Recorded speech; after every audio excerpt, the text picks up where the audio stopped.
కార్యక్రమానికి చాలామంది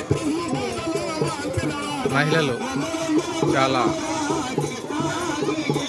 సంతోషంతో ఆనందంగా పాల్గొంటున్నారు. మన ఊరి గ్రామ ప్రజలే కాకుండా చుట్టుపక్కల గ్రామ ప్రజలు అలాగే సుదూర ప్రాంతాల నుంచి బంధువులు అందరూ ఈ కార్యక్రమంలో